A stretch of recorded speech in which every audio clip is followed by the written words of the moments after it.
toutes les offres de services adaptées à vos besoins.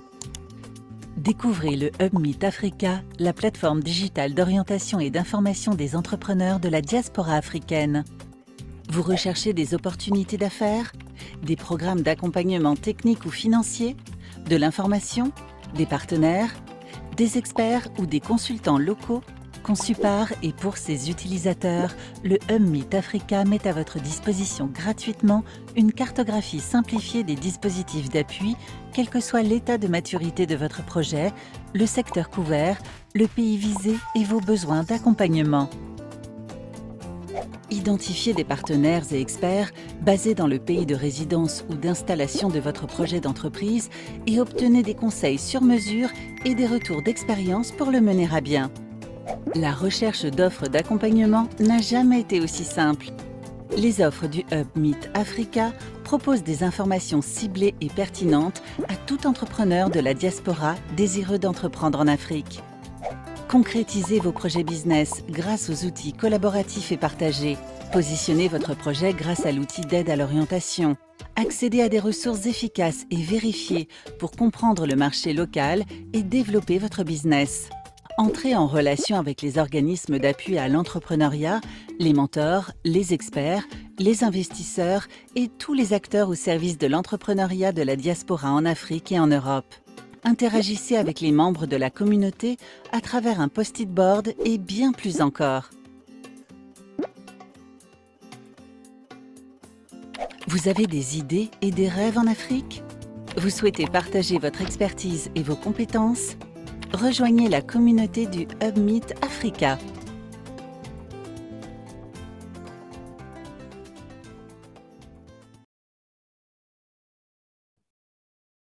Eh bien, bonjour à tous et à toutes. Merci d'être présents. Je vais commencer en partageant mon écran avec la présentation qui va nous suivre aujourd'hui, enfin nous guider. Hop. Alors, est-ce qu'on voit bien mon écran?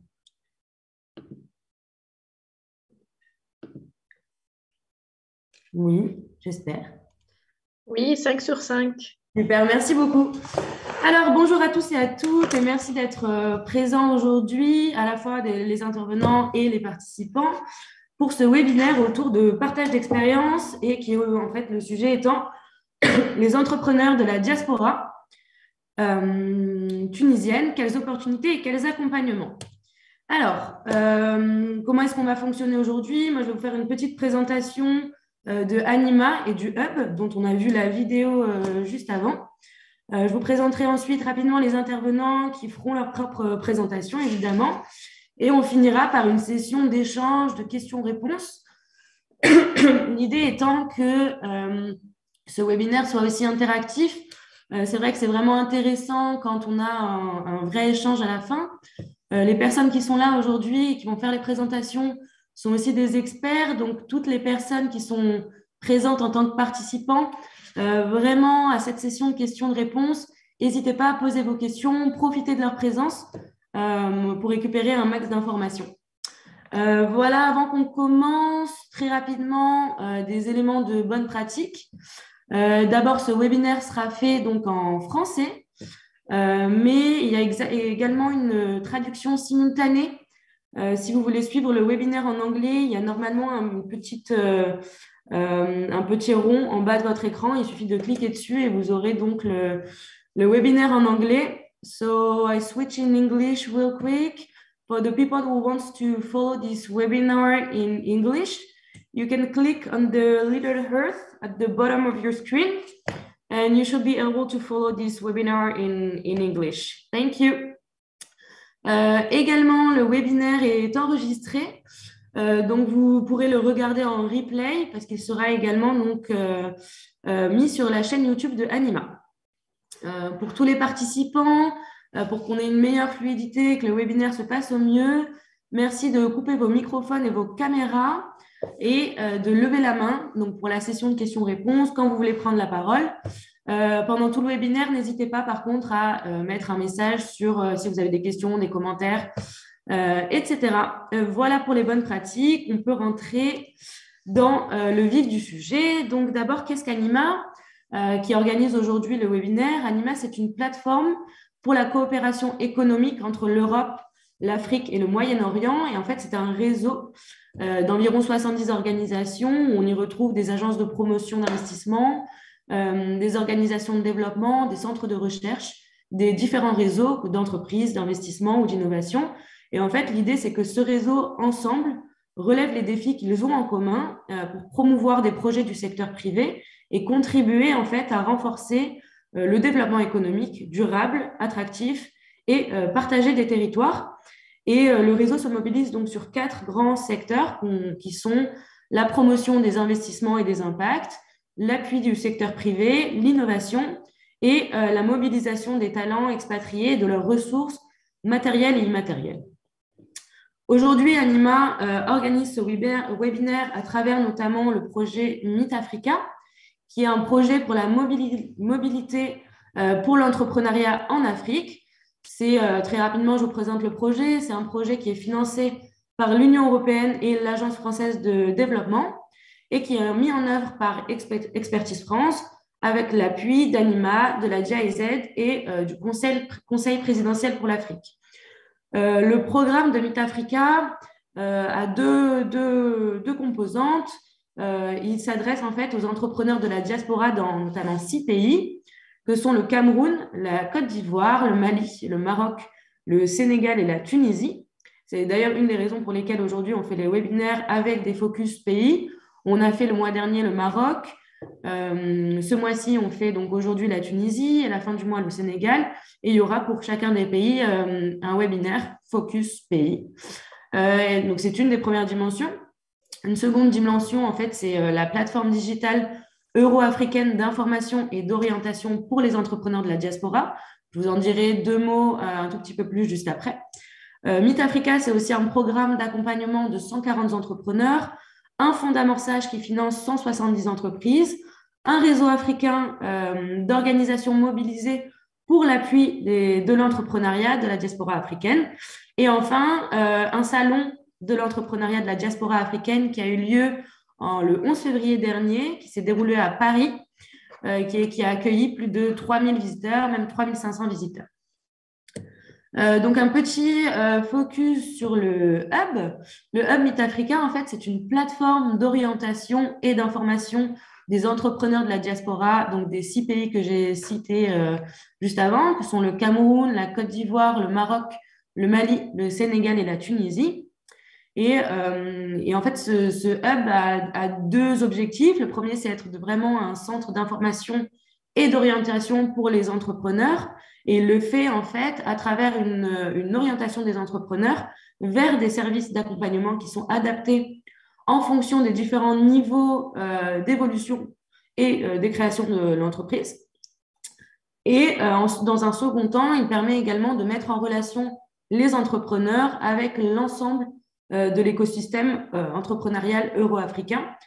C'est pour ça que j'invite tous les participants et les parties prenantes à être actives et à vraiment s'impliquer sur le hub, parce que c'est comme ça que ça permet de fonctionner et qu'il y a une vraie vie sur cette plateforme-là.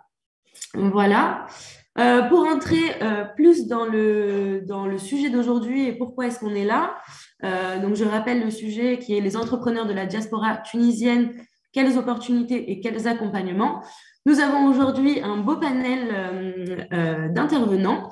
Nous avons donc Nadia Touil, qui est directrice adjointe de la FIPA Tunisie, Inès Trojet, qui est secrétaire générale de ATUJ et professeure à l'ESPI de Paris. Nous avons également Wahib Arim Benhammer, qui est project manager donc à l'ICMPD, qui est le Centre international pour le développement des politiques migratoires, Tunisie. Également avec nous aujourd'hui Michel Boza, qui est directeur d'Afrique du Nord pour Business France. Et enfin, Ibtissem Kedjani, qui est chef de projet pour la VES, un incubateur en Tunisie. Et je leur laisse la parole parce qu'ils se présenteront et représenteront leur structure bien mieux que moi. Merci à tous d'être là en tout cas et j'ai hâte d'entendre vos présentations. Merci. Et je laisse la parole à Wahiba si elle nous a rejoint.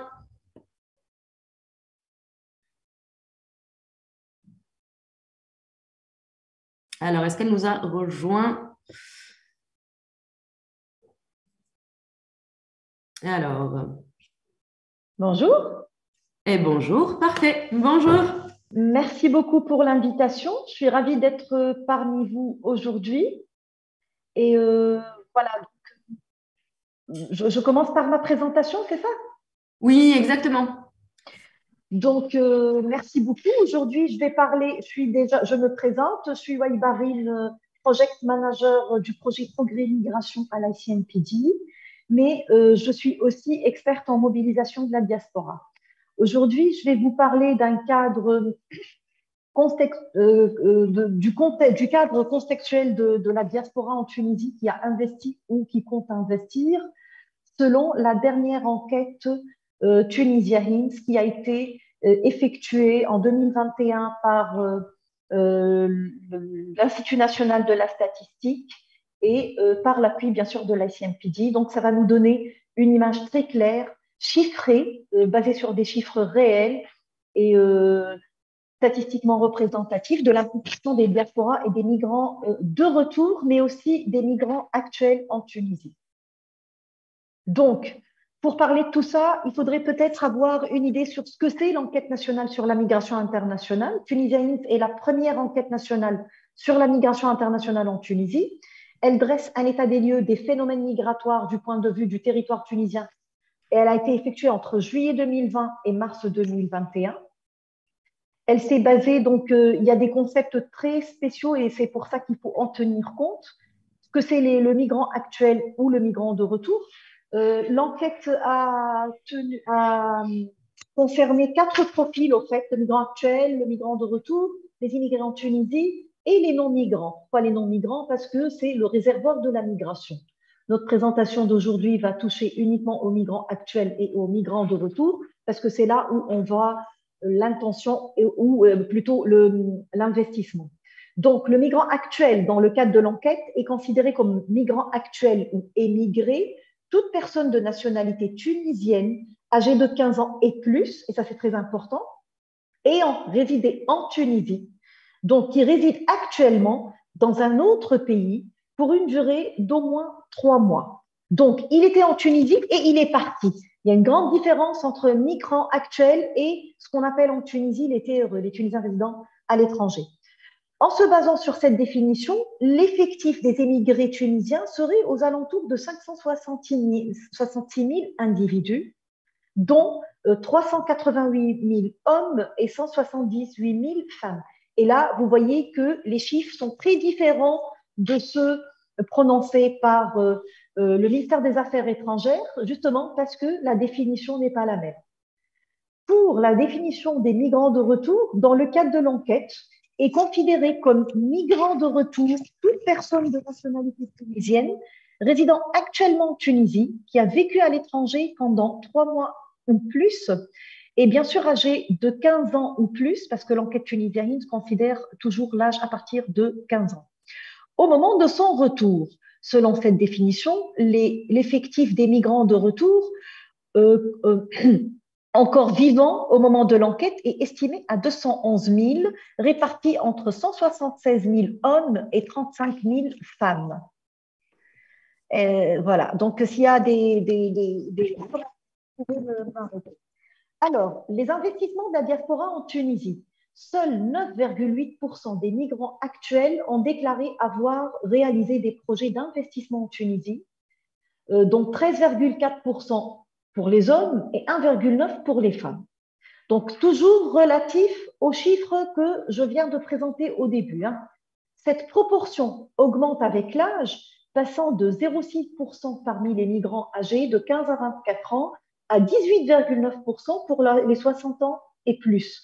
Donc là, on voit une diaspora qui investit une fois elle a atteint l'âge de 60 ans et plus, donc qui sont plus ou moins à la retraite. Vous voyez un peu sur le camembert la répartition, comment elle est, et l'histogramme avec la répartition de l'âge. Elle est importante à 60 ans et plus. Elle est aussi importante entre 45 et 59 ans.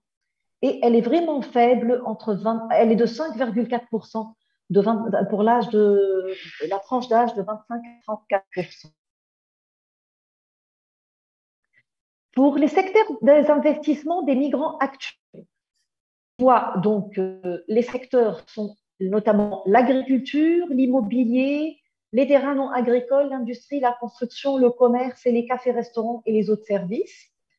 Alors, l'immobilier, il prend la plus grande part avec 29,8%, l'agriculture avec 14,8%, les terrains non agricoles 7,4%, l'industrie 3,8%, la construction qui prend plutôt la grande part, c'est 44,6%. Après, elle vient l'immobilier. Le commerce 6,7% et les cafés-restos 4%. Et pour les autres services tout confondus, c'est aux alentours de 6,7%.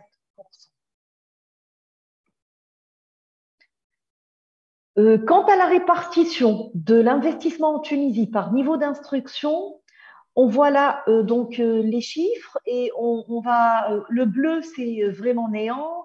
L'orange, c'est un niveau primaire. Le niveau secondaire en rose, il prend là le niveau, le taux le plus grand, le plus important en termes d'investissement. Il dépasse les 40%. On a 43,90% du niveau secondaire qui ont investi.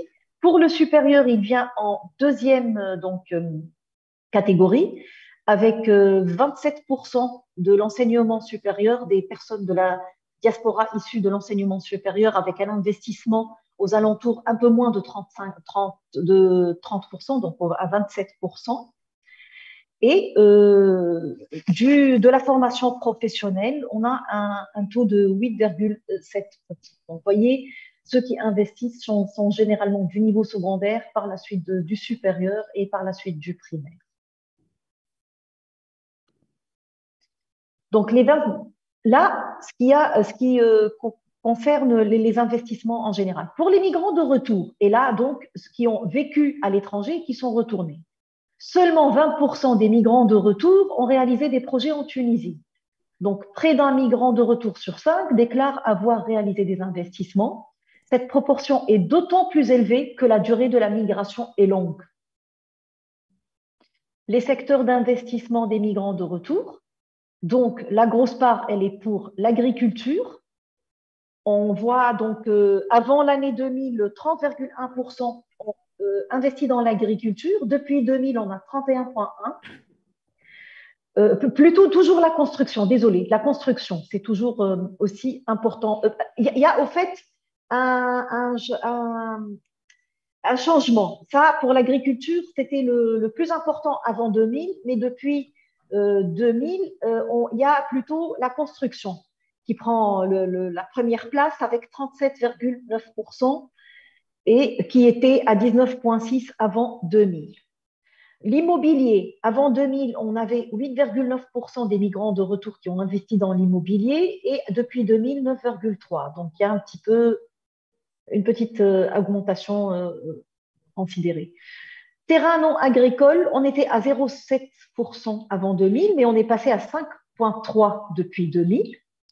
Pour l'industrie, par contre, avant 2000, c'était 9,2% des migrants de retour qui investissaient dans l'industrie, mais depuis 2000, il y a un regressement, on a un taux de 4,4%, et tous ces chiffres sont donc des bases pour des études, des investigations, des recherches pour étudier au fait ces phénomènes. Comme j'ai dit tout à l'heure, la construction, elle prend maintenant la première place. Elle était la troisième place avant 2000. Le commerce, avant 2000, on a 24,5% de migrants de retour qui investissaient dans le commerce. Aujourd'hui, ils sont à 21,1%. Et les cafés-restaurants qui sont dans les services, ils sont passés de 6,2 avant l'année 2000 à 9,1 l'après-année 2000. Donc, l'investissement des migrants de retour selon la nature de retour, parce qu'aussi, il faut considérer aussi la nature de retour, s'ils sont de retour volontaire ou s'ils sont contraints. Surtout que l'enquête a été faite vraiment en plein crise Covid, en plein période Covid, donc entre 20 et 21 000. Donc, pour le retour volontaire, oui, à raison de 21,4%, mais non, à raison de 78,6%. Il y a des gens qui sont partis à la retraite et donc 28,4% de ces retraités ont investi. Il y avait aussi un désir d'investir des affaires avec un taux de 82,9%, donc c'est toujours une question de volonté, et pour des meilleures conditions de vie à hauteur de 20,3% des migrants de retour.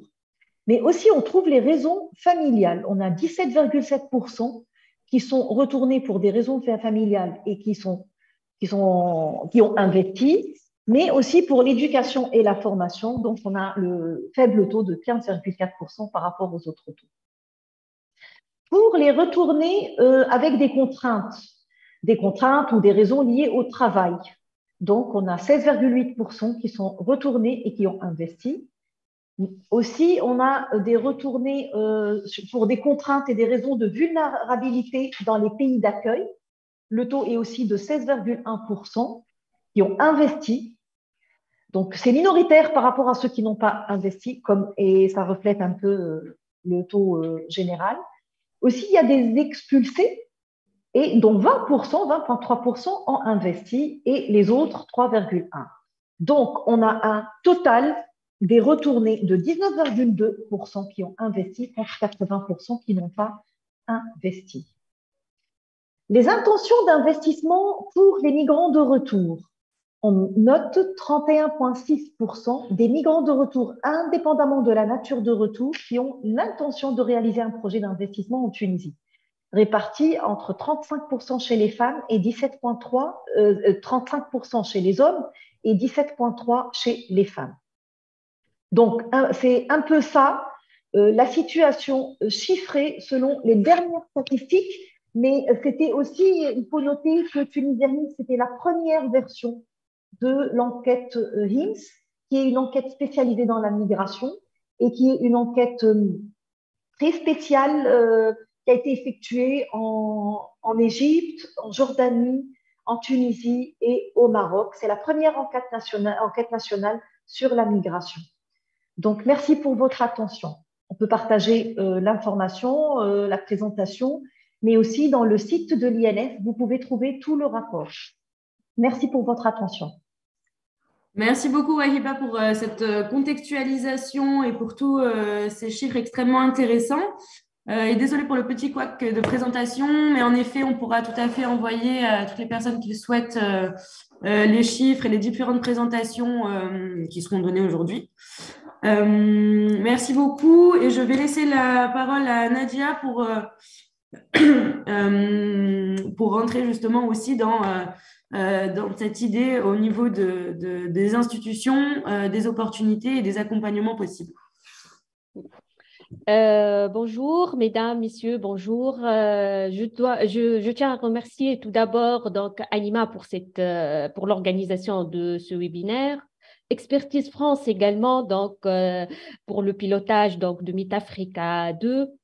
Lors de ma présentation, donc je vais présenter rapidement FIPA Tunisia.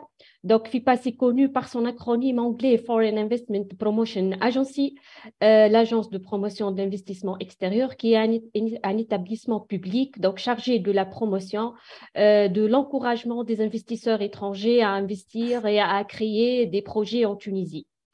FIPA fournit également la formation nécessaire pour lancer des affaires en Tunisie, le suivi, l'accompagnement du promoteur étranger et aussi son assistance tout au long de la vie de son projet en Tunisie. Notre objectif donc est de promouvoir l'image de la Tunisie comme un site rentable des affaires d'une part et de livrer un excellent service permettant de soutenir les entreprises étrangères à réaliser avec succès leurs objectifs stratégiques d'autre part.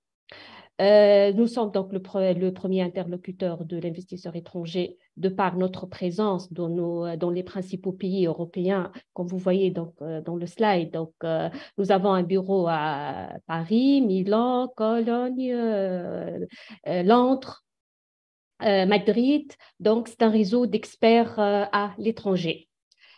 Je passe à notre présence, à la présence des entreprises étrangères en Tunisie.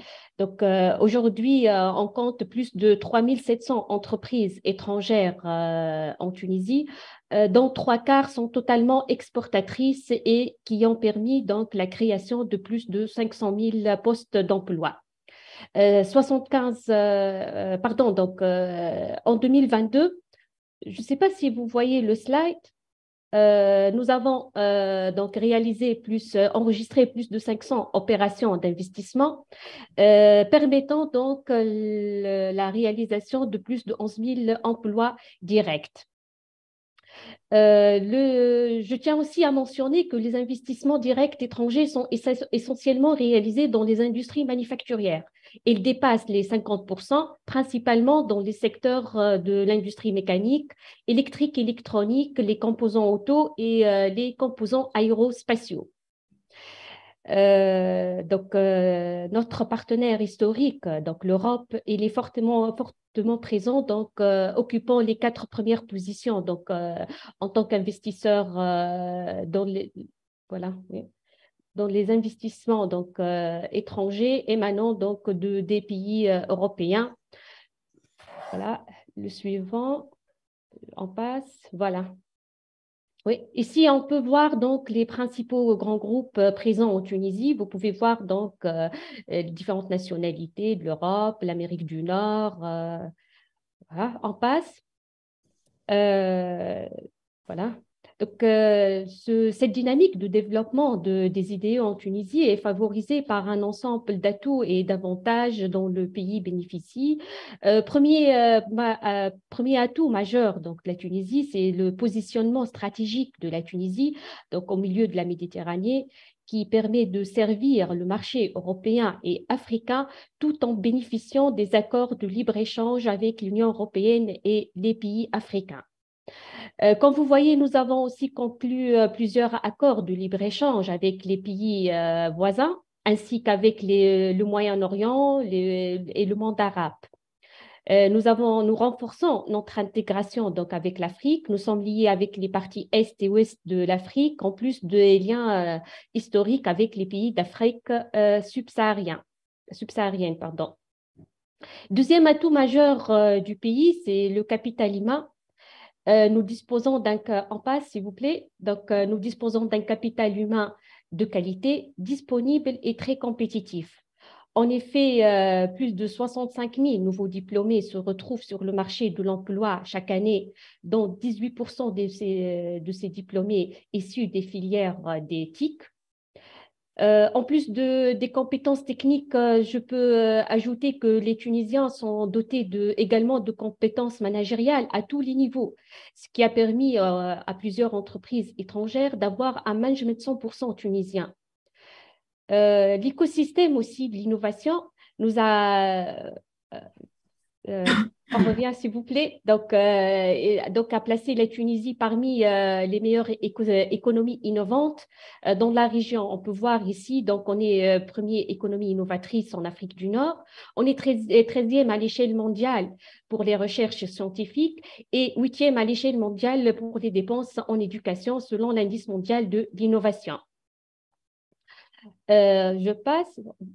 En parlant donc de l'écosystème de l'innovation favorable, j'ajoute donc le Startup Act, qui est un programme dédié exclusivement au secteur des nouvelles technologies, avec comme objectif donc de placer la Tunisie comme une start-up nation au carrefour de la Méditerranée, du Moyen-Orient et de l'Afrique. C'est une loi unique en son genre en Afrique qui propose plus de 20 mesures pour accompagner les startups, simplifier les procédures administratives et faciliter l'accès aux fonds pour donc les startups. Cette loi est structurée autour d'un label de mérite et d'avantages aux entrepreneurs, aux investisseurs et aux startups. Comme elle a été aussi reconnue internationalement et a eu le prix du meilleur programme pour la catégorie du climat des affaires selon le sommet mondial sur la société de l'information. Aussi, elle a été également classée 23e meilleur programme au monde et premier en Afrique du Nord et Moyen-Orient. Sans oublier bien sûr le cadre légal favorable à l'investissement qui, dans la Tunisie, donc, a été mis en place donc, en 1er avril 2017.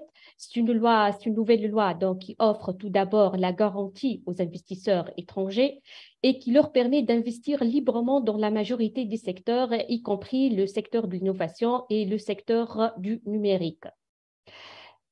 Plusieurs incitations sont accordées aux investisseurs étrangers en fonction de certains critères.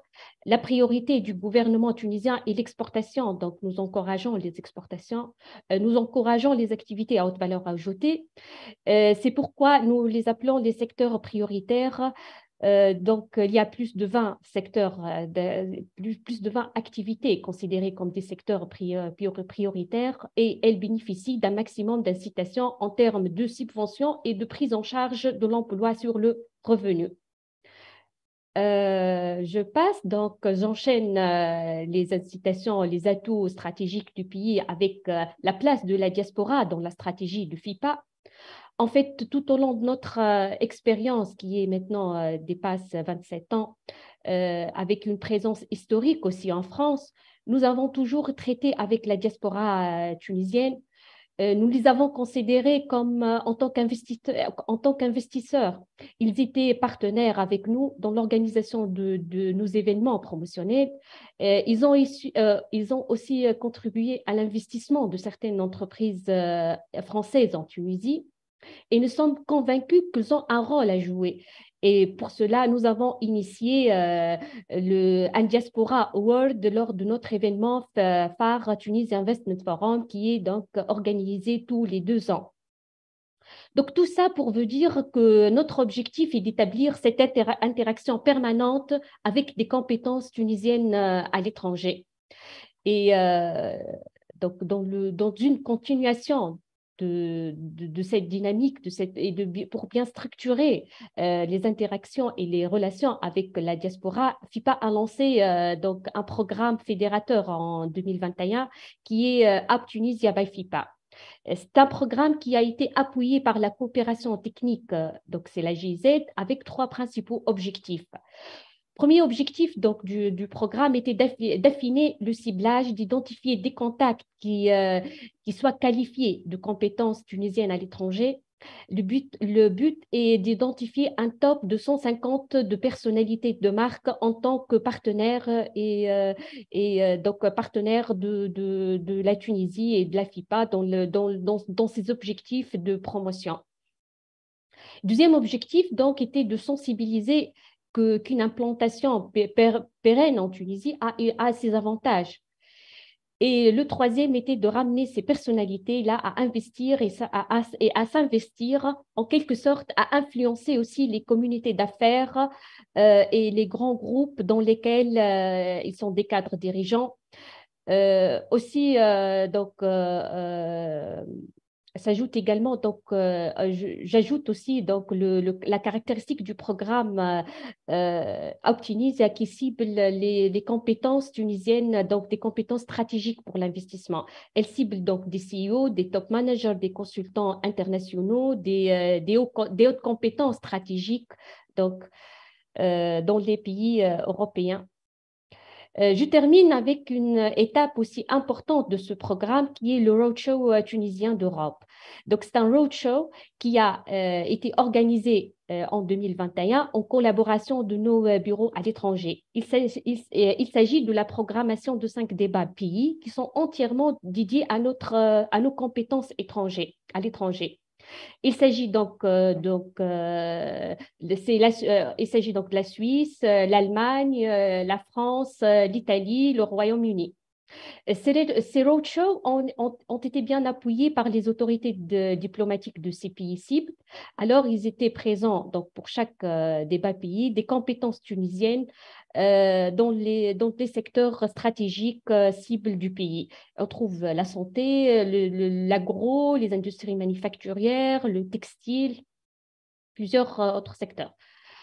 L'objectif de ces rencontres est de recueillir des recommandations et des idées, des propositions qui émanent de ces profils afin d'améliorer la visibilité de la Tunisie.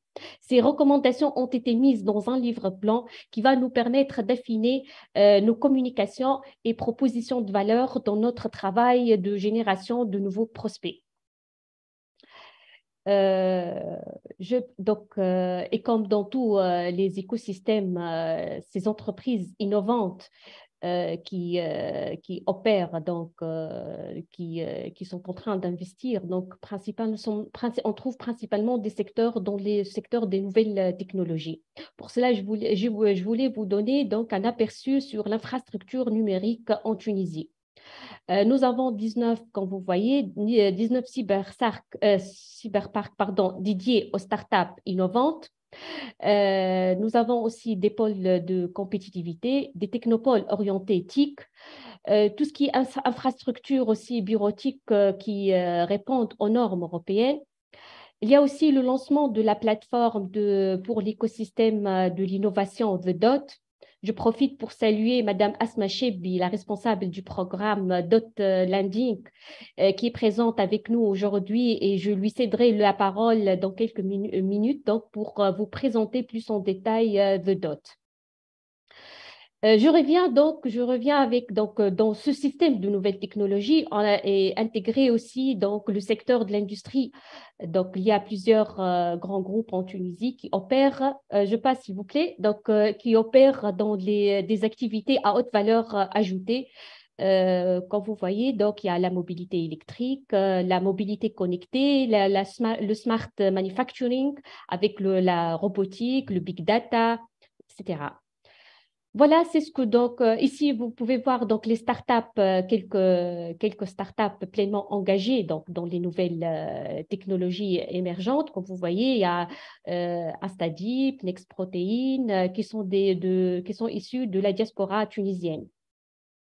Voilà, c'est ce que je voulais vous présenter. Donc, c'est que la Tunisie a un pôle de compétences, un positionnement favorable à toutes les entreprises, et vous avez tous les mécanismes d'accompagnement des investisseurs donc étrangers et des Tunisiens résidant à l'étranger. Je cède la parole donc à Madame Asma Chebbi pour vous présenter donc The Dot. Merci pour votre attention. Merci beaucoup. Merci. Merci, bonjour à tous. Merci aussi pour l'invitation. Je suis Asma Chebbi, coordinatrice du programme Dot Landing chez The Dot. Donc, The Dot, c'est le premier hub d'innovation digitale en Tunisie. C'est un PPP, un partenariat public-privé. On est soutenu par le ministère des Technologies et de la Communication, cofinancé et cofondé par l'Union européenne à travers Expertise France, la Fondation Tunisie pour le développement et la GIZ. On se situe comme un facilitateur, un catalyseur de l'écosystème. On est un écosystème booster. On est là, en fait, pour réunir plusieurs acteurs de l'écosystème entrepreneurial en Tunisie pour co-travailler ensemble, co-construire et aussi de participer au développement des uns et des autres d'une manière durable et pour créer vraiment un impact collectif. Donc, au sein de The Dot, on travaille essentiellement sur 3 axes. Premier axe, c'est l'axe startup. On héberge des startups gratuitement. Chaque année, on a une cohorte chaque année. Donc, cette année, nous avons 28 startups hébergées à The Dot. Ces startups auront accès à des desks équipés, à des salles de réunion, à des facilities, des équipements, aussi aux différents services en fait offerts par toute la communauté. On n'a pas de secteur bien défini et on choisit d'être large parce qu'on croit que cette diversité en fait peut créer beaucoup plus de connexions et beaucoup plus d'impact. Deuxième axe, c'est les SSOs, c'est les Startup Support Organizations. On a plus de 25 SSO partenaires. Donc, c'est des incubateurs, des accélérateurs, des associations qui travaillent pour les intérêts des entrepreneurs, aussi des VC funds. Et l'idée, en fait, c'est de créer des synergies entre tous les acteurs, d'aller vers les régions à travers nos partenaires qui nous représentent, aussi d'offrir à tout entrepreneur toute la chaîne de valeur, allant de l'idéation jusqu'à l'accès au marché, jusqu'au financement. Donc, toute start-up, quel que soit son niveau de maturité, on peut la matcher avec la bonne structure d'accompagnement. Aussi, cette proximité au sein de The Dot a fait que ces structures-là travaillent ensemble et collaborent ensemble. Troisième axe, c'est le centre de transformation digitale de la GIZ. Donc, on travaille sur la digitalisation du secteur public et du secteur privé. Et parmi les programmes Au centre, il y a le Digital Center Academy. C'est une académie qui forme les jeunes diplômés sur les métiers de demain, donc pour combler le fossé entre les études et le marché d'emploi. Il y a aussi le Mobile Innovation Lab en partenariat avec la GSMA. Donc, se présente comme un pont entre les startups et les opérateurs téléphoniques. Il y a aussi l'Industrie 4.0 Hub et l'Artificial Intelligence Hub. Donc, un des programmes sur lesquels on travaille à DOT, c'est DotLanding. DotLanding, c'est un nouveau programme en faveur de l'entrepreneuriat de la diaspora tunisienne, cofinancé par MIT-Africa et Région Île-de-France et en partenariat avec l'AFIPA, l'Union européenne à travers Expertise France, la Fondation Tunisie pour le développement et la GIZ. En fait, l'objectif global du programme, c'est de contribuer au développement économique de la Tunisie, aussi de la création d'emplois en Tunisie, à travers l'accompagnement et le soutien de la diaspora tunisienne résidente en France dans la création de projets ici en Tunisie. Donc, l'idée, c'est de booster cette diaspora, de l'encourager, de l'inciter à créer des projets ici en Tunisie et aussi de faciliter leur embarquement. Donc, le programme, il est constitué de trois composantes principales. Première composante informative, dont l'objectif est de sensibiliser, d'informer la diaspora sur les opportunités et les défis du lancement d'un projet en Tunisie, aussi de fournir à cette diaspora toutes les informations et toutes les ressources clés dont elle a besoin. Donc, et ce, en fait, à travers des sessions d'information qui seront organisées en France, un catalogue de prestataires vérifiés qui servira en fait de répertoire de prestataires de services, comme par exemple des services juridiques, comptables. Ces prestataires-là sont les recommandations de toute la communauté.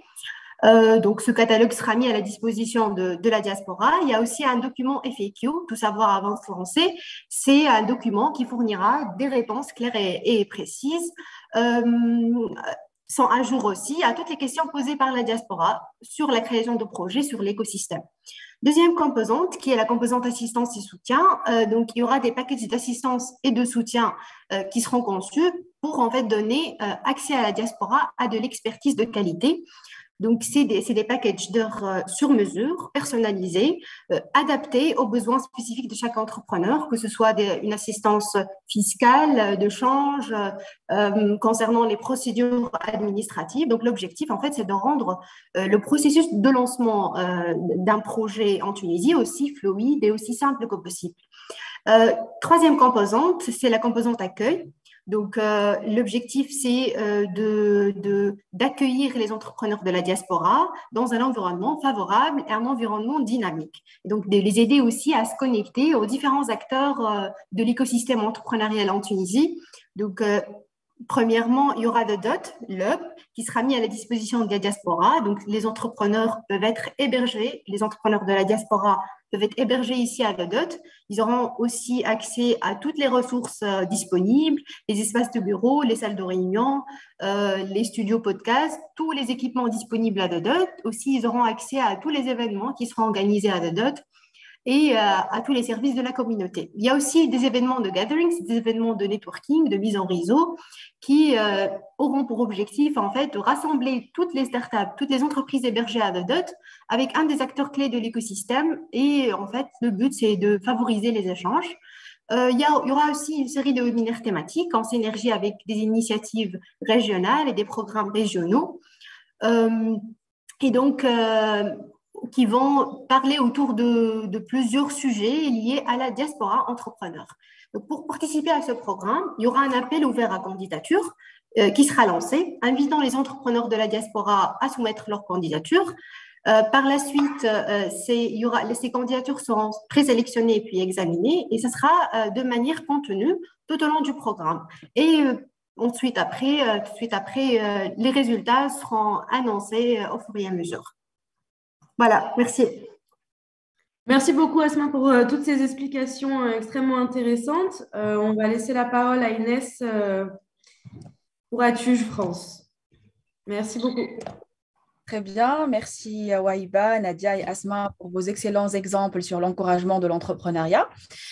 Donc, moi, je suis Inès Trojet, secrétaire générale de la TUJ France et dans la vie professionnelle, je suis docteur en économie et maître de conférence à l'école de commerce l'ESPI de Paris et aussi chercheuse associée aux Nations Unies où je travaille sur les politiques d'attractivité des investissements étrangers.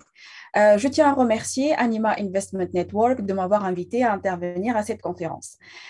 Donc, je vais rapidement vous présenter l'association ATUJ que je représente aujourd'hui pour ensuite vous parler d'un programme très intéressant, un programme qui encourage l'entrepreneuriat pour les jeunes qui souhaitent développer leur projet. Donc, l'ATUJ, c'est l'Association des Tunisiens des grandes écoles, qui est une association à but non lucratif qui anime et s'appuie sur le réseau des diplômés et des étudiants tunisiens et des grandes écoles. L'association donc est présente à Paris, à Tunis et à Londres. L'objectif, c'est de renforcer les liens de coopération entre la Tunisie et l'Europe, être aussi une force de proposition en termes de recommandations de politique économique, en organisant bien évidemment des conférences sur des problématiques qui touchent à l'actualité en Tunisie, être aussi un point de rencontre et de contact pour son réseau avec les acteurs économiques, les recruteurs, les associations et les institutions publiques, et permettre à ses membres de développer leur réseau professionnel en organisant des rencontres et débats, et dernièrement, faciliter l'intégration de ses membres dans les classes préparatoires ainsi que dans le monde professionnel. Notre association, la TUJ, compte actuellement 8000 membres.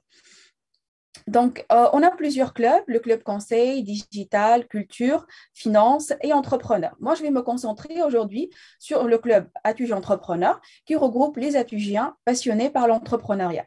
L'objectif, c'est de promouvoir l'esprit entrepreneurial au sein de la diaspora tunisienne et maghrébine en France, rapprocher les différents acteurs de l'écosystème, entrepreneurs, investisseurs, incubateurs, accélérateurs, créer un pont d'échange et de partage entre les écosystèmes de Paris et de Tunis et accompagner les jeunes entrepreneurs dans la réalisation de leurs projets.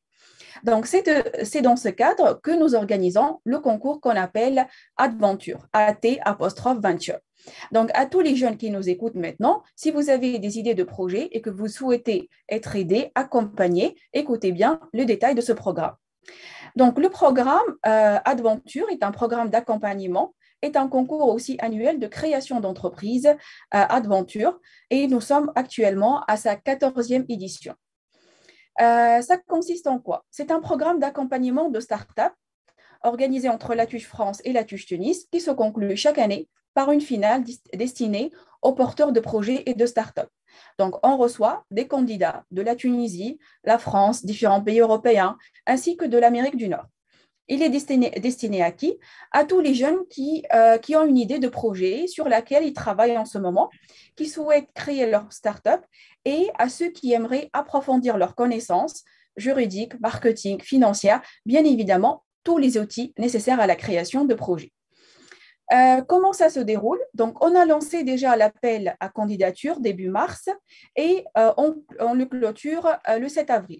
Donc, je vous mettrai juste à la fin de mon intervention le lien si vous souhaitez faire partie du programme. À partir du mois de mai et jusqu'au mois de juillet, les candidats sélectionnés seront suivis pour développer sur des bases solides leur projet. En octobre, ils présentent et mettent en défi leur start-up lors d'une finale qui aura lieu le jour du Grand Forum de l'entrepreneuriat. L'année dernière, par exemple, c'était le 15 octobre à l'école des Sciences Po. Les porteurs de projets sélectionnés pourront participer à différents ateliers que je vais vous les détailler avec des intervenants, notamment spécialisés, chacun dans son domaine, juridique, sur l'étude de marché, le design thinking, le levée de fonds, le pitch. Ils peuvent aussi bénéficier d'un mentoring personnalisé et rencontrer des acteurs avec de belles success stories. On accompagne généralement entre 10 à 15 projets entre la France et la Tunisie. Donc, si vous êtes en Tunisie, vous vous rapprochez d'ATUJ Tunis. Si vous êtes en France, donc tous les ateliers se déroulent à Paris. Vous pouvez aussi suivre les ateliers en distanciel et vous pouvez aussi pitcher en distanciel. Donc, on a prévu un mentor pour chaque projet. Pour chaque édition, nous avons un parrain. Le parrain est inspirant. Il partage et communique sur le concours. L'année dernière, on a eu par exemple Samar Loueti, CEO de Bridging Angels, et Karim Jouini, CEO d'Expansia. Il réalise par la suite une vidéo courte afin de promouvoir donc, ce concours Adventure et l'entrepreneuriat en général. Donc, par rapport au planning, donc début de mars, on a lancé donc, cet appel à candidature. Il va jusqu'au 7 avril. Entre le 10 et le 17 avril, c'est la phase des entretiens et sélections pour juger la faisabilité de votre projet et le stade d'avancement de votre idée qui doit être assez mature pour pouvoir travailler avec les experts. Le 5 mai, c'est la date officielle du lancement du programme. Et entre le mois de mai et le mois de juillet se déroulent des ateliers qui sont entre 7 et 8. Alors, en quoi ça consiste? Un premier atelier est destiné au design thinking afin d'affiner ensemble l'idée et le problème que votre projet souhaite résoudre et de voir aussi comment prendre en compte les clients. Un deuxième atelier, donc 2 semaines après, porte sur l'étude de marché, dont le principal objectif est de réduire les risques d'échec en permettant aux candidats de prendre les mesures adéquates pour positionner leurs produits et s'implanter durablement sur le marché. Un troisième atelier porte sur la stratégie de communication. Donc, vous le savez, lors de la création de votre entreprise, la première chose à faire est de trouver un nom de marque de préférence internationale. Donc, si vous avez maintenant un nom de préférence, il faut qu'il soit attractif à l'international. Deuxième étape, donc, il s'agit de choisir ensemble le logo et la stratégie marketing. Ensuite, donc juste un instant.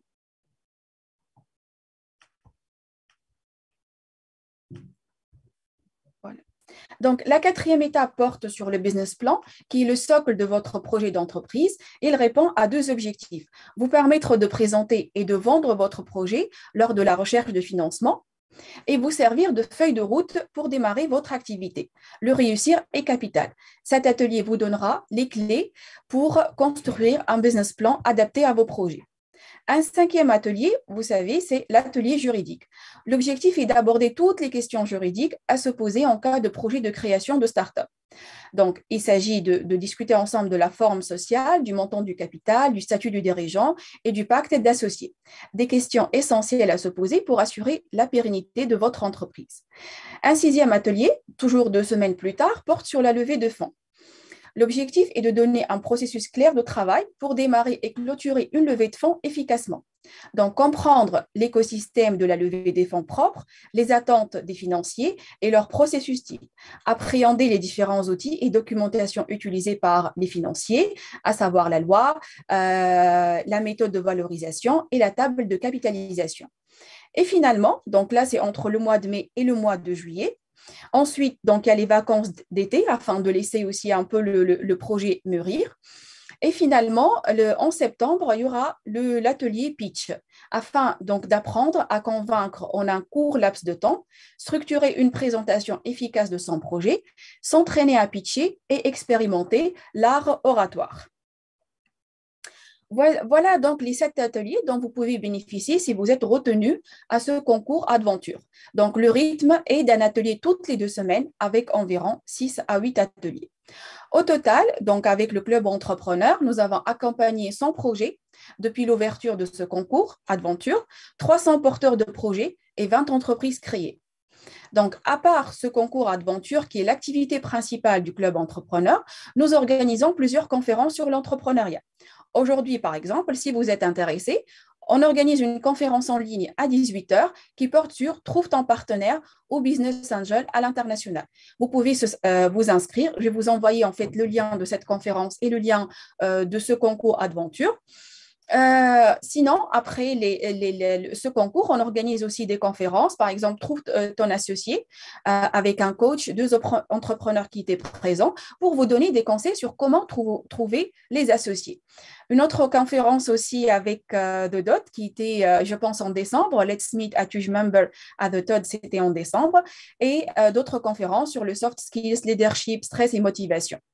Donc voilà à propos de ce concours Adventure qui a pour but d'accompagner et d'encourager l'entrepreneuriat de la diaspora à travers plusieurs ateliers pour vous aider à créer votre start-up.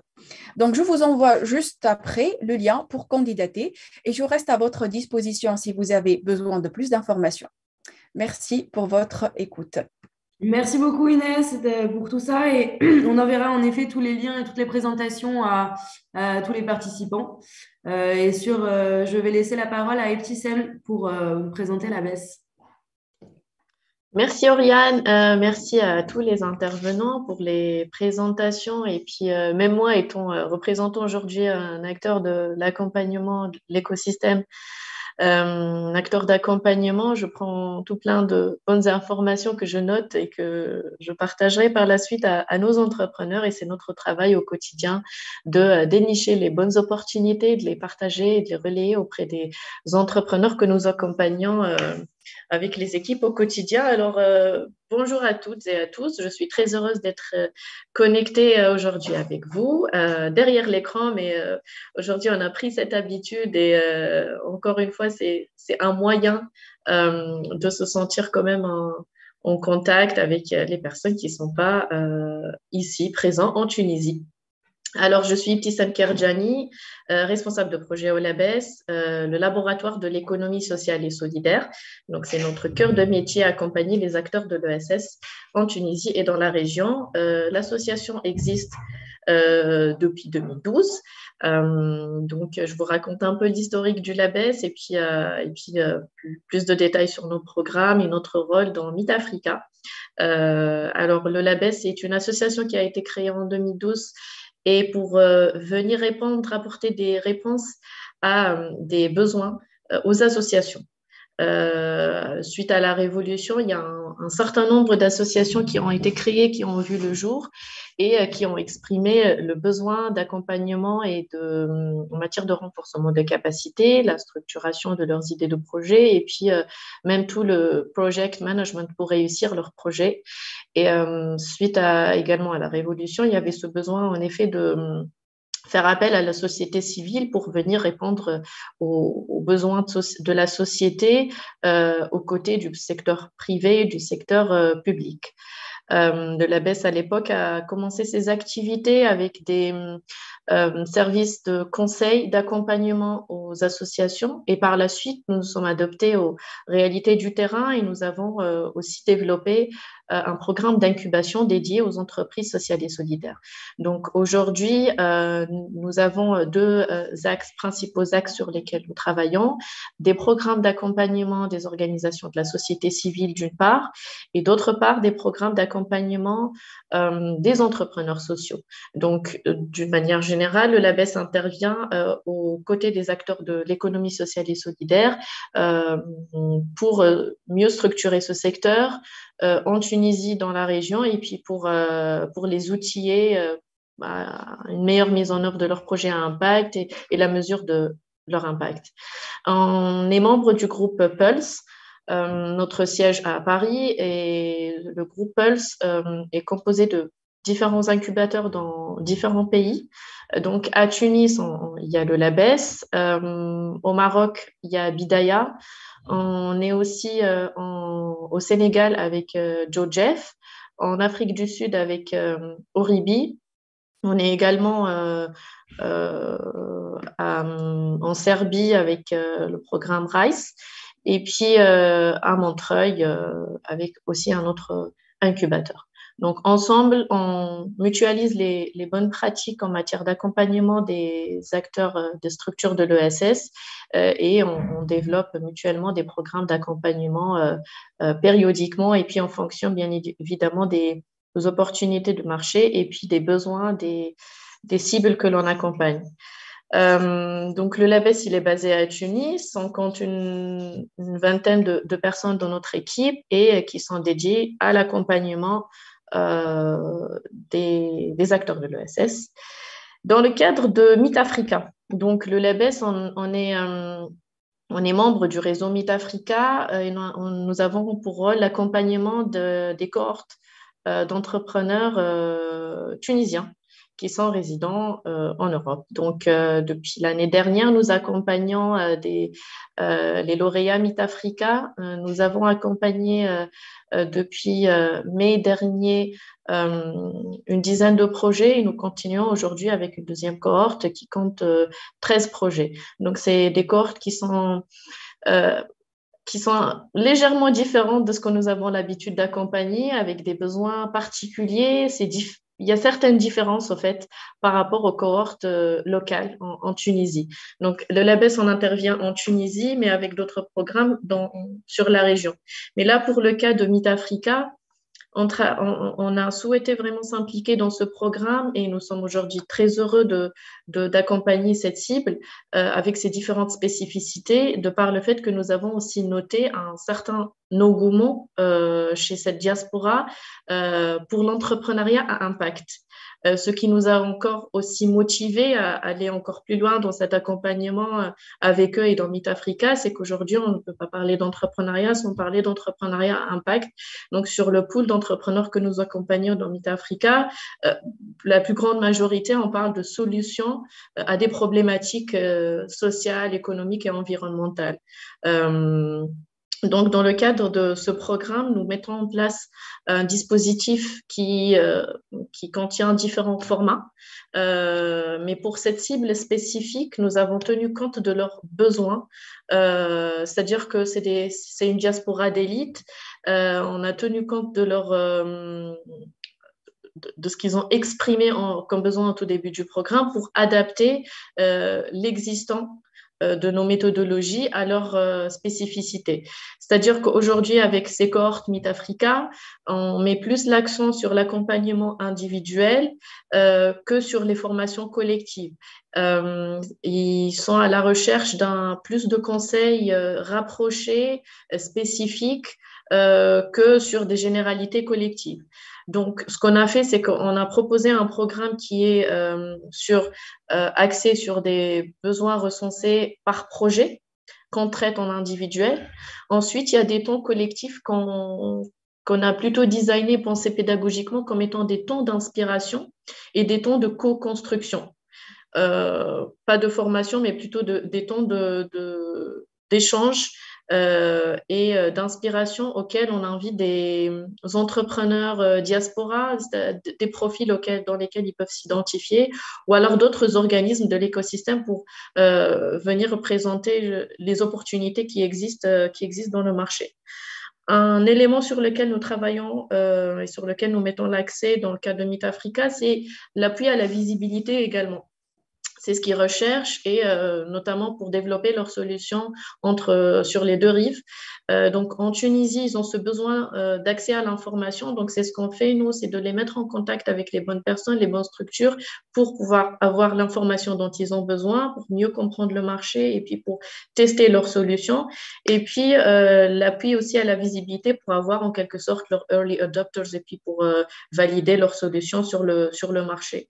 Et conjointement avec notre siège à Paris et qui couvre plutôt la rive nord de la Méditerranée.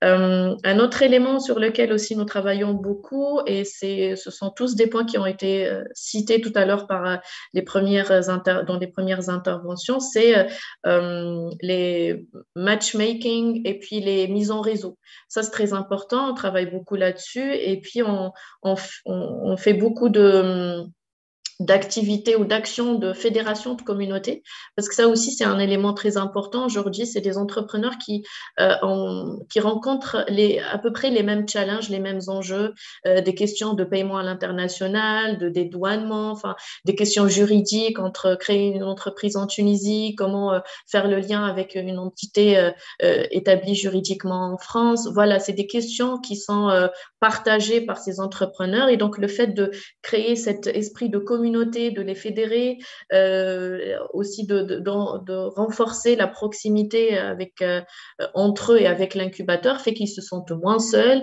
et fait qu'ils arrivent à mieux dépasser ces challenges et à mieux se sentir mieux dans ces situations de blocage et puis à trouver des solutions ensemble en faisant appel à l'intelligence collective et l'intelligence de groupe dans ces cohortes.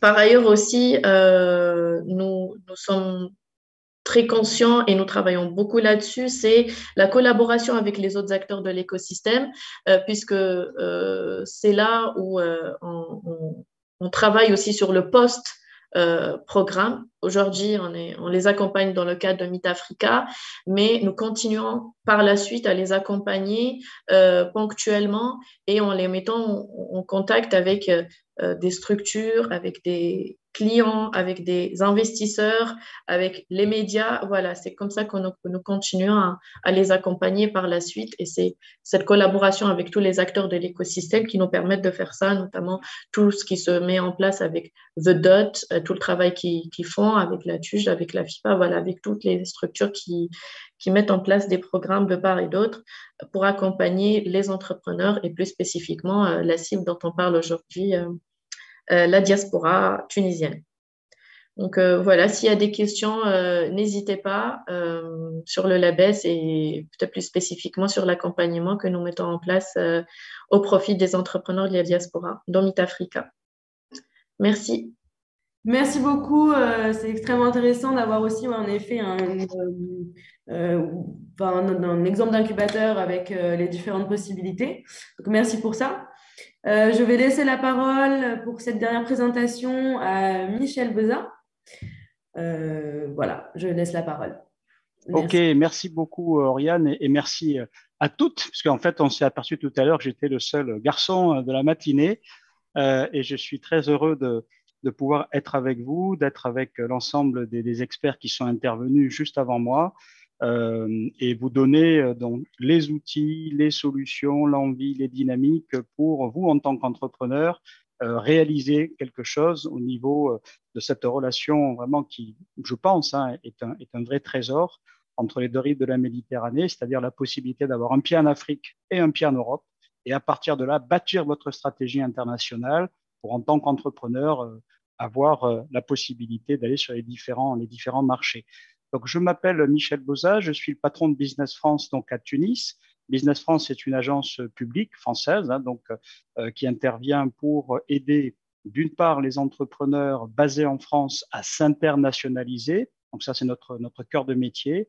On a également des équipes spécialisées sur l'investissement en France des opérateurs étrangers. Donc, c'est le pendant de nos collègues de la FIPA qui sont intervenus tout à l'heure, mais pour la France. Et puis, on a également un programme de formation des jeunes qui s'appelle le volontariat international, qui permet de gérer des jeunes, de former des jeunes européens donc à l'étranger dans le cadre de missions vraiment très, très opérationnelles dans les entreprises. Voilà. Donc, ça, c'est un petit peu sur la carte de visite de notre agence. On est à peu près 1400 personnes en une présence dans 55 pays et on couvre pas mal de marchés qui sont les marchés prioritaires pour les entreprises françaises. Donc, en Afrique du Nord, nous avons des bureaux au Maroc, en Algérie, en Tunisie, en Égypte et puis en Libye à distance depuis Tunis. Et nous avons à Tunis une équipe donc, qui est dédiée bien évidemment à la Tunisie et à l'accompagnement des entrepreneurs et des projets entrepreneuriaux entre la France et la Tunisie. Alors, on ne va pas mettre le slide parce que de toute façon, on est déjà un petit peu en retard, mais ça sera transmis après. Dans le slide, vous verrez qu'il y a un certain nombre d'éléments qui vous ont été mis pour pouvoir vous permettre de télécharger un certain nombre de choses et d'éléments dont je vais vous parler et qui sont complémentaires à tout ce qui a été présenté par mes collègues juste avant. Retenez qu'en Afrique, puisque je crois que le thème de l'atelier, c'est justement vous aider en tant que diaspora à intervenir en Afrique. Vous avez une couverture à peu près de 35 ou 36 pays aujourd'hui par Business France. C'est le réseau de la Team France Export avec des équipes. Vous aurez la carte avec les différents liens.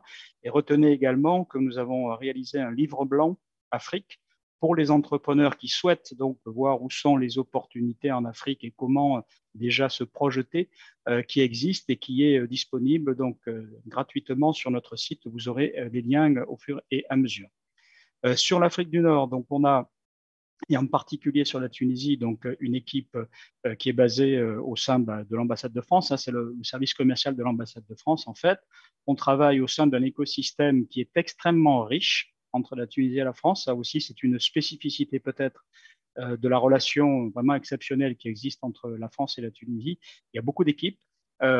Certaines équipes, d'ailleurs, sont dans cette dans cet atelier, que ce soit l'ensemble du groupe AFD avec les différents outils qui permettent de mobiliser à droite à gauche, que ce soit une chambre de commerce bilatérale, les conseillers du commerce extérieur. Voilà. Donc, il y a beaucoup d'outils, beaucoup d'équipes qui sont à votre disposition en Tunisie pour vous aider au niveau du business. Nous, notre spécialité, ça va être vraiment sur la mise en relation business. C'est vraiment notre cœur de métier, puisque nous avons des équipes qui vont être spécialisées par secteur d'activité. Si vous êtes dans la tech, vous avez besoin de quelqu'un qui comprend l'écosystème tech et beaucoup de gens avant moi en ont parlé. Si vous êtes dans l'énergie, vous avez besoin de personnes également qui ont les contacts et le réseau dans ce domaine. Si vous êtes dans l'agroalimentaire et que vous avez, je ne sais pas moi, des champignons lyophilisés super innovants qui vont répondre, vous avez besoin de personnes qui savent ce que c'est que ce marché. Et nous avons une organisation en France et à l'étranger sectorielle qui permettent de vous tenir la main dans votre environnement business et dans votre environnement sectoriel pour vous mener vers des bons contacts dans les pays. Donc vraiment, notre cœur de métier, nous, c'est la mise en relation business, retenez-le, et l'accompagnement, bien sûr, des entreprises françaises lorsqu'elles ont un projet en Tunisie. Alors, on le fait avec des solutions.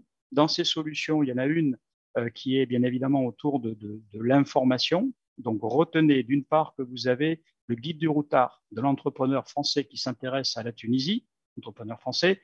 Donc, c'est un bouquin qui s'appelle le guide des affaires qui est là. Vous aurez sur la présentation un lien pour le télécharger gratuitement.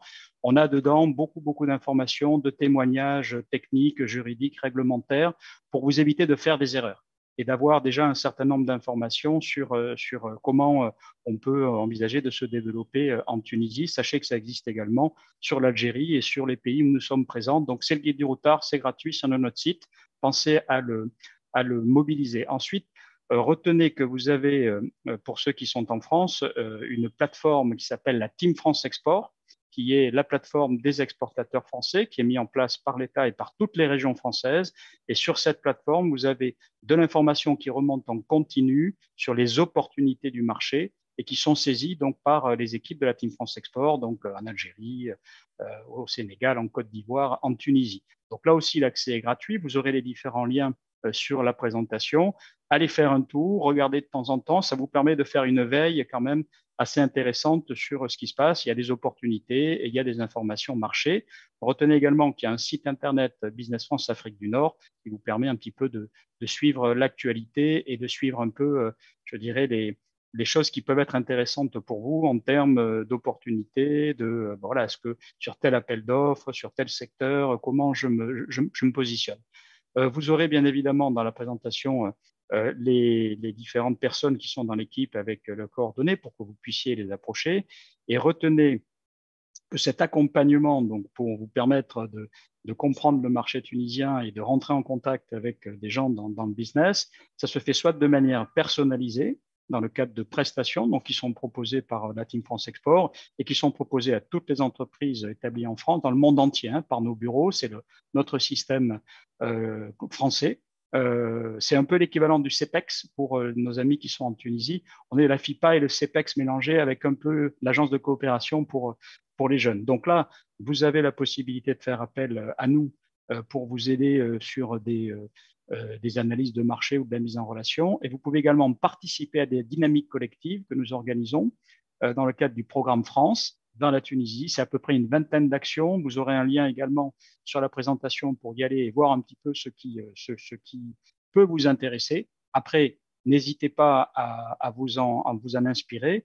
2 exemples. La semaine dernière, nous étions à Paris sur un séminaire transition énergétique et décarbonation de l'industrie que nous avons organisé avec des opérateurs tunisiens qui ont des projets vraiment importants et des besoins de décarbonation et des entreprises françaises avec l'ambassadeur de Tunisie en France d'ailleurs que je remercie et nos partenaires du TABC. Donc ça, c'était à Paris. On aura des actions à Tunis, bien évidemment toujours sectorielles, donc durant l'année. Et retenez la date du 23 mai où nous organiserons les 6e rencontres France-Tunisie à Paris, chez nous, dans Ferrochereau. Et là, l'idée vraiment, c'est de rassembler toutes les énergies, toutes les forces pour que les entrepreneurs, qu'ils soient en France ou qu'ils soient en Tunisie, puissent se rencontrer sur des contacts intéressants pour leurs projets. Dans les grands événements, retenez aussi que vous avez un événement qui s'appelle Ambition Africa. Chaque année, c'est en octobre à Paris, au ministère de l'Économie et des Finances. Et là, vous avez les 5 4 pays de l'Afrique qui sont invités. C'est un très gros forum d'affaires. C'est intéressant de pouvoir y participer. Vous aurez des éléments également dans la présentation. Il y a chaque année une délégation tunisienne importante qui s'y rend et qui profite donc de contacts avec des entreprises françaises, mais aussi avec des entreprises africaines qui participent et qui sont présentes. Voilà. Je terminerai rapidement pour ouvrir une autre petite casquette, parce que je sais qu'en tant qu'entrepreneur de la diaspora, vous n'êtes peut-être pas encore en France, et donc vous pouvez avoir un projet pour prendre pied en Europe, en France. Et donc, retenez que nous avons dans notre casquette également des équipes spécialisées sur l'invest, c'est-à-dire à partir d'un projet qui est créé dans un autre pays, vous accompagner sur une stratégie d'investissement en France en lien avec les régions françaises et le gouvernement français. C'est un peu un genre de tapis rouge de l'investisseur, comme ma collègue Raja de la FIPA donc, le fait vers la Tunisie. Et donc, n'hésitez pas à nous contacter. Vous aurez l'homme en Tunisie qui gère ça, qui est Walid Baltagui, avec ses coordonnées dans la présentation, et faire partie en tête également de cette dynamique de co-développement croisé. Autant c'est intéressant pour une entreprise française de venir en Tunisie, s'implanter, y travailler pour l'Afrique, et il y en a beaucoup, vous le savez, hein, c'est à peu près... si c'est 3700 entreprises étrangères, ce que disait tout à l'heure ma collègue de la FIPA, je crois qu'on est à peu près sur 1500 entreprises françaises implantées, 150 000 jobs en Tunisie, donc c'est considérable. C'est supérieur au Maroc, c'est supérieur à l'Algérie, c'est supérieur à l'Égypte, parce que c'est une relation qui est très ancienne. Et autant, il y a un intérêt pour un entrepreneur également tunisien ou étranger de s'implanter en France pour développer une tête de pont vers l'Europe. Et c'est vraiment ce lien de co-développement croisé qui crée de la valeur et dans lequel, en tant que diaspora, vous avez tout à fait, je dirais, toutes les cartes en main pour créer de la valeur et réussir votre projet avec l'aide de l'ensemble des experts qui sont réunis ce matin par le Hub. Voilà, à votre écoute, bien sûr, pour toutes les questions et puis vous aurez la présentation avec les différents éléments. Merci à tous. Merci beaucoup, Michel, et merci à tout le monde pour ce moment. Alors, il va nous rester en effet 15 minutes pour essayer de répondre à une ou deux questions et conclure, ce qui n'est pas énorme, mais on fera au mieux. En fait, c'est vrai qu'on a essayé d'avoir beaucoup d'intervenants avec beaucoup d'informations et de donner un maximum de clés. Donc, il y a une question qui est passée et à laquelle que j'aimerais vous poser.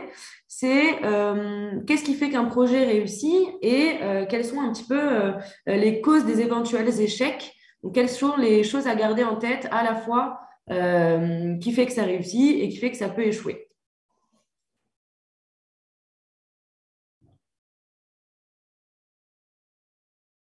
Et si l'un ou l'une de vous veut répondre, avec plaisir.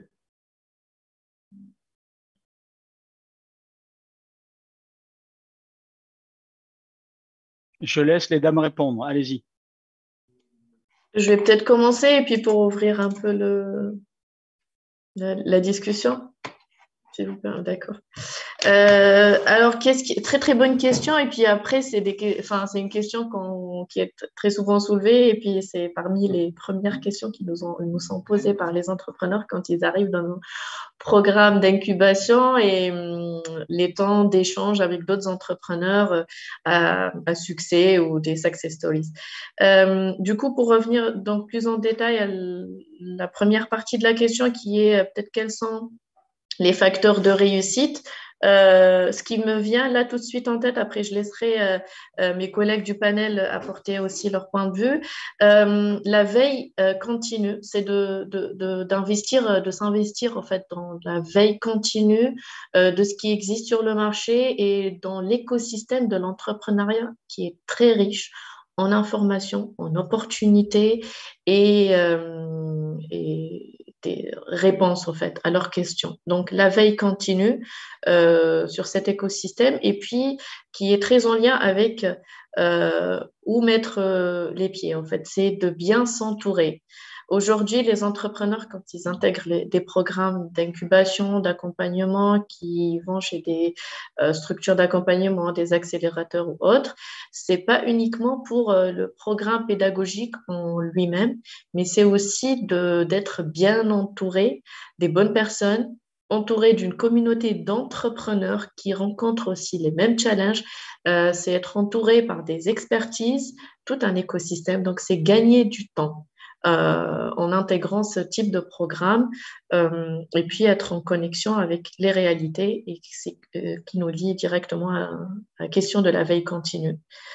Et puis pour les challenges, peut-être pas je dirais pas les freins ou les échecs, mais plutôt des challenges pour les entrepreneurs tunisiens aujourd'hui diaspora. On a disons, un challenge particulier qui est la question des paiements à l'international, par exemple. C'est un sujet qui est très souvent soulevé et sur lequel il y a pas mal de travail à faire pour fédérer des acteurs de l'écosystème et pour remonter ça et regarder ce qu'on peut faire au niveau notamment des lois, comme pour le label Startup Act ou encore le label de l'économie sociale et solidaire. Donc, qu'est-ce qu'on peut faire aujourd'hui pour répondre à cette problématique et relever ce défi de faciliter les transactions à l'international. Et puis, il y a un autre challenge, c'est l'accès aux statistiques sur les marchés, l'accès à l'information sur les parts de marché. Aujourd'hui, l'entrepreneur, il rencontre ces difficultés d'accéder aux informations sur le marché dans lequel il s'insère. Donc, c'est tout un travail aussi énorme à faire. C'est un peu le rôle de tous les acteurs pour pallier à ça. Voilà, c'est ce qui me vient tout spontanément en tête. Peut-être je peux compléter si jamais j'ai une minute, parce qu'après je suis obligé de vous quitter. Tout à fait d'accord. En tout cas, moi je retiens deux choses, c'est la préparation. Le business, c'est pas un truc qui se fait en un coup. C'est un marathon, donc il faut avoir de l'argent, il faut avoir de la trésorerie, il faut avoir du temps, il faut avoir des gens spécialisés. Donc ça demande de se préparer et surtout d'être entouré, c'est-à-dire n'y aller pas seul. Et vous voyez bien que avec cet atelier, toutes les bonnes fées sont autour de vous pour vous aider à faire des ponts et à créer des choses, je dirais, notamment en Tunisie. Donc, n'y allez pas seul. Entourez-vous de toutes les structures possibles, inimaginables, qui sont bien évidemment pertinentes, parce que vous avez aussi une offre tellement forte que vous pouvez parfois être un petit peu déstabilisé en faisant où je vais, tester les gens. Je pense que là, autour de la table, il y a vraiment des gens de qualité, des structures de qualité qui sont là pour vous aider dans la durée. Et retenez donc, si vous êtes en France avec une entreprise de droit français, que le réseau de la Team France Export a la possibilité de vous mettre un conseiller à vos côtés, en fait, puisqu'on a 250 personnes qui sont dans toute la France, dans les chambres de commerce ou chez BPI France, qui est le partenaire. Et ce sont des gens qui ont des portefeuilles d'entreprise qui vont aider à grandir. Donc, à préparer en France en particulier par rapport aux dispositifs de subvention, d'aide, de financement qui existent en France pour vous permettre de muscler votre trésorerie, de muscler votre stratégie, de la valider et ensuite de vous aider à vous projeter sur les différents marchés, notamment en Tunisie, en utilisant donc les différentes structures. Donc, vous pouvez être aidé dans les territoires en France par quelqu'un. Maintenant, si vous êtes dans un autre pays et que vous avez bien évidemment des besoins, vous pouvez faire appel à ces services-là, mais par contre, vous ne pouvez pas mobiliser le réseau Team France en France, qui est vraiment réservé aux entreprises de droit français. Voilà, donc préparation, validation, business plan, stratégie, c'est super important. Et ensuite, n'y allez pas seul, faites-le avec tout le monde. Et ça, c'est les clés de réussite. Souvent, on a des gens qui se plantent alors qu'ils ont un super produit parce qu'ils ont été, à un moment donné, mal orientés, ils n'avaient pas la bonne information et puis ça peut partir très vite. Voilà. Je vous remercie en tout cas à tous et je reste à votre disposition après, bien évidemment, le webinaire en remerciant Anima, l'ensemble des acteurs qui ont permis de cette réalisation ce matin. C'est vraiment très, très, très utile et à votre écoute. Merci à tous. Merci beaucoup, Michel, pour ta présentation et ton intervention. Et en effet, on enverra, comme ça a été dit plusieurs fois, toutes les présentations et les liens nécessaires. Apporter une réponse aussi à la question. Bien sûr, c'est ce que j'allais dire. Moi, je pense que parmi les facteurs de succès, il faut bien spécifier l'idée dès le départ. Il faut bien travailler les premières étapes, à savoir l'idée qui répond à un besoin. Quel est le besoin auquel vous allez répondre sur le marché? Quels sont les concurrents? Donc, bien faire une étude de marché. Et quelle est votre cible? Et je rejoins aussi Ibtissem sur le fait de bien s'entourer des gens. N'hésitez pas à parler de votre idée pour voir comment elle est conçue par les autres, comment ils voient cette idée. Et surtout, bien s'entourer pour travailler votre business plan. Donc, n'hésitez pas à participer à des ateliers, à demander aussi l'avis des experts, de ceux qui ont réussi, afin d'avoir leurs avis sur vos idées. Donc, c'est vrai, n'allez pas seul, partagez l'idée.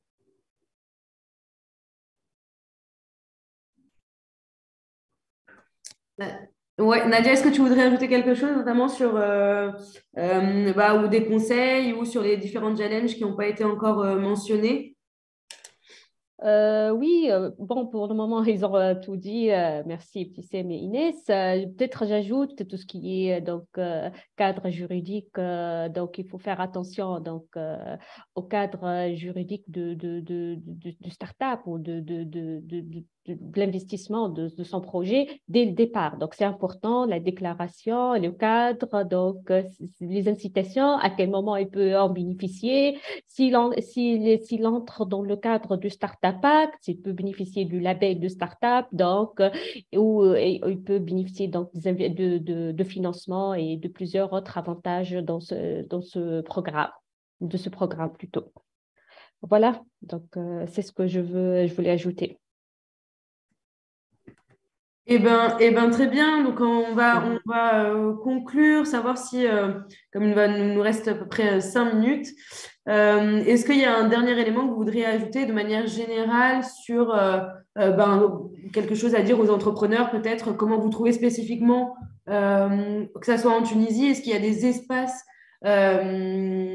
qui sont créés pour vous trouver, ou quel est le meilleur moyen, au-delà de contacts ou des différentes présentations qu'on va donner, pour vous rencontrer ou rencontrer les structures qui existent pour l'accompagnement et voilà.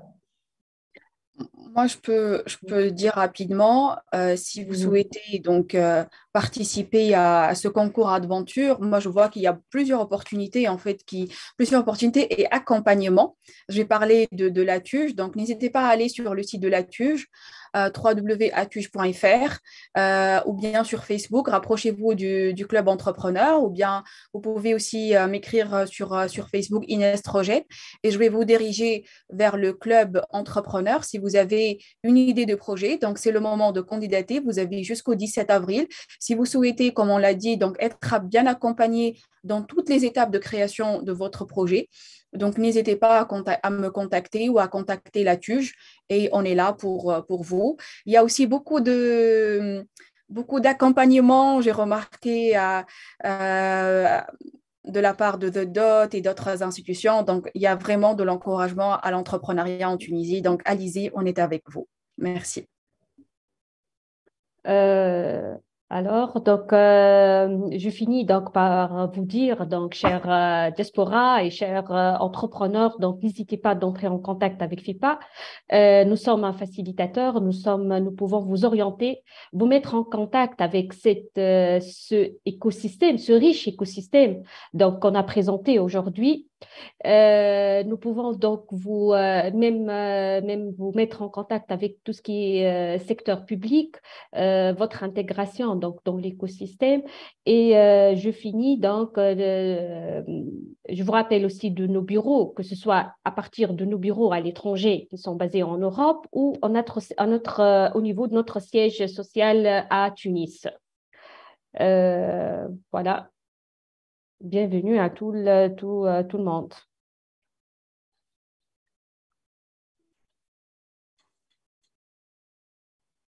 Eh ben, super. Et puis, Sam, est-ce que tu voudrais rajouter un mot? Est-ce que ça te paraît une bonne... Merci beaucoup. Merci tout le monde de nous avoir écoutés, d'avoir posé des questions. C'était un réel plaisir pour moi d'intervenir aujourd'hui. Je vous remercie pour l'invitation. Et puis, sur ces belles paroles de conclusion, je vous dis aussi à très bientôt. Et puis, osez parler de vos projets, de vos idées, osez entreprendre et osez y aller. Voilà. Merci beaucoup et merci à toutes d'être là et d'avoir partagé toutes ces informations qui seront encore une fois transmises. Et je vous souhaite une excellente journée. Merci beaucoup. Merci beaucoup. Au revoir. Au revoir. Merci, au revoir. Au revoir, merci.